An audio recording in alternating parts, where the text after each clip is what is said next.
Сәлеметсіздер ме? Бізге мынадай есеп берілген. Егер f от x функциясының минимум және максимум нүктелеріндегі функцияның мәндері сәйкесінше m және үлкен m болса, онда осы екеуінің айырмасын табуымыз керек. Ол үшін бірінші f от x функциясының туындысын тауып аламыз. Бұл бізде бөліндінің туындысы. Бірінші алымында тұрған функциядан туынды табамыз. Бөлігінде тұрған өрнекті көбейтеміз. Азайту 2x-ті жазып қоямын. X квадрат плюс 1-ден туынды табамын. Бөлімінде x квадрат плюс 1-дің квадраты болады. 2x-тің туындысы 2, x квадрат плюс 1 жазамын. Азайту x квадраттың туындысы 2x, оны көбейтем 2x-қа. Кез келген санның туындысы 0-ге тең. X квадрат плюс 1-дің квадратын жазамыз. Тең болады. Жақшаны ашамын. 2x квадрат плюс 2 азайту 4x квадрат бөлімінде x квадрат плюс 1-дің квадраты. Тең болады.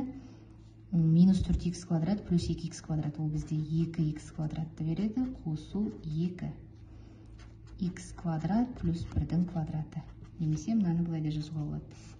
2 азайту 2x квадрат бөлімінде x квадрат плюс 1-дің квадраты. Енді ары қарай максимум минимум нүктесін табу үшін біз 0-ге теңестіруіміз керек. 2 азайту 2x квадрат тең 0. Так, 2x квадрат минус 2 тең 0. 2-ні шығарып жіберсем x минус 1, x плюс 1 деп жақшаларға жіктеледі. X тең 1, x тең минус 1.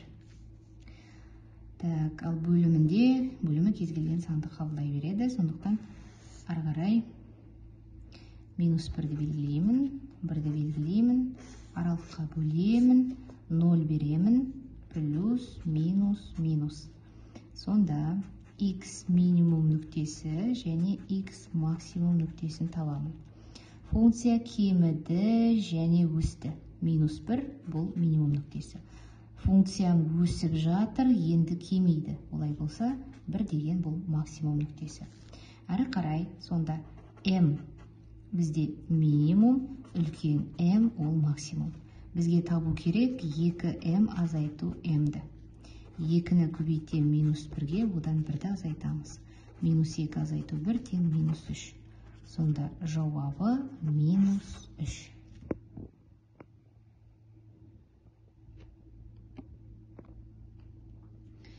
f от x тең болады синустың 4 дәрежесіндегі x функциясы үшін алғашқы функцияның жалпы түрін табыңыз дейді.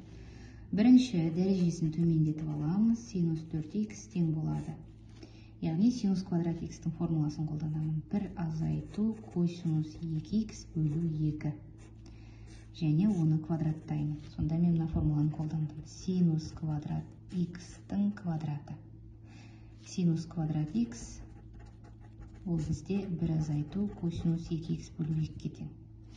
Так, тең болады. Енді жақшаны ашамын.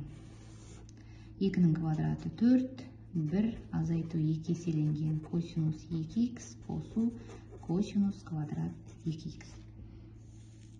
Ары қарай не істейміз? Тағы да косинус квадрат 2x формулаға дәрежесін төмендету формуласына қоямын. 1 азайту 2 косинус 2x қосу 1 қосу косинус 2x бөлу 2. Тең болады. Ортақ бөлімге келтіремін. Мұнда 2-ден, мұнда 2-ден берем. 2 азайту 4 косинус 2x қосу 1 қосу косинус 2x бөлімінде 4. Тең болады. Мұна 2 мен 4 көбейтіледі 8, 2, так, 2-ге 1 қосам 3, азайту 3 косинус 2x. Ақшамда алдық. Енді осы функциядан тұра тұрыңыз. Мына жерде 2x деп берілсе, мынау бізде 4x болып кетеді. Мынау 4x деп беріледі.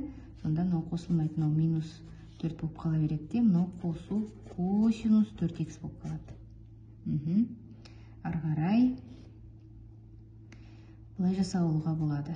8-ден 3 азайту косинус 2x, 4 пен 8 қысқарады 2, қосу косинус 4x бөлу 8. Енді осыдан алғашқы функциясын табамыз. f от x тең болады 8-ден 3x минус 2-ден 1 көбейту 2-ден 1 және синус 2x болады. Косинус 2x-тің алғашқы функциясы қосу 8-ден 1 көбейту 4-ден 1 көбейту синус 4x қосу с. 8-ден 3x азайту 4-ден 1 синус 2x қосу 32-ден 1 синус 4x қосу с. Осылай етіп бірінші түрлендіріп алып, содан кейін алғашқы функциясын табамыз. Арифметикалық прогрессияға арналған есеп. Егер арифметикалық прогрессия осылай берілсе, онда прогрессияның алғашқы 19 мүшесінің қосындысын табуымыз керек. S19-ды табуымыз керек. Так, бізге A4 беріліп тұр, A8 беріліп тұр. Мына формуланы қолданамыз. AN тең болады A1 қосу N-1 көбейту D. Осыны қолданып барлығын жазып шығамын. A1 қосу 3-ді A4-тің орнына, A8-дің орнына A1 қосу 7-ді, A1 қосу 11-ді, A1 қосу 15-ді тең 224. A менде мына жерде 4-еу. 4A1 қосу. Оларды қосамын 10, 21, 36. 36-ды тең 224. 4-ке бөліп жіберсем, A1 қосу 9-ды тең болады 56. Әзірге осылай тұрсын. Енді S19 дегенім A1-ге қосамын, мына формуланы қолданамын. 2A1 қосу 18-ді бөлу 2 көбейту 19. Мыналарды бөліп тастайтын болсам, 2A1-ді 2-ке бөлемін A1 қосу 18-ді 2-ке бөлемін 9-ды және оны 19-ға көбейтемін. Байқап отырсаңыздар, A1 қосуды ол бізде 56-ға тең. Сонда 56-ны 19-ға көбейтемін. 56 көбейту 19, 4, 5 ойда, 45, 50, 6, 5, 1064. Жауабы 1064 болады.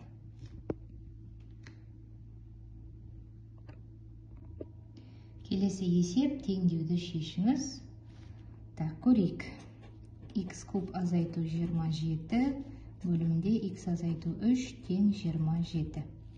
X куб азайту 27, A куб минус B куб формуласы бойынша, ол A минус B, A квадрат плюс AB плюс B квадрат. Неке осы формуланы береді.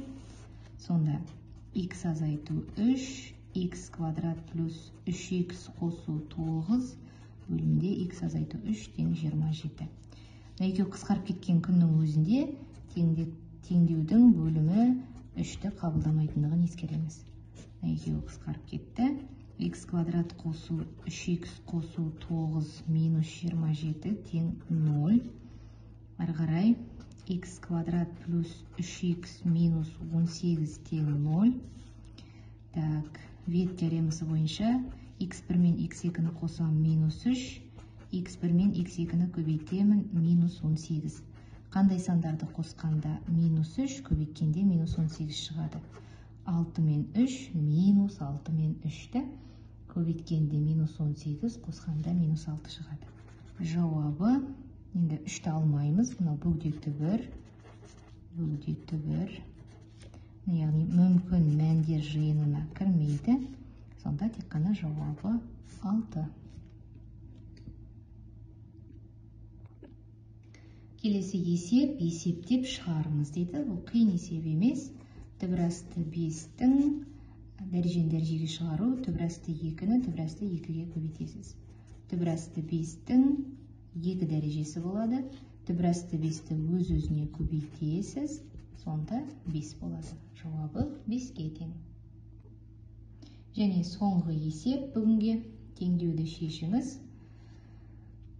Бірінші, косинус x минус пи бөлінген алтын тауып алу үшін теңдіктің екі жағында 2-ге бөліп жіберемін. ары қарай косинус x тең а теңдеуін шешетін болсақ, x тең болады плюс минус арк косинус а қосу 2 пи n тиісті z. Мінекей осы формуланы қолданамыз. Сонда x азайту пи бөлінген 6 тең болады плюс минус арк косинус түбірасты 3 бөлу 2 қосу 2 пи n тиісті z-ға.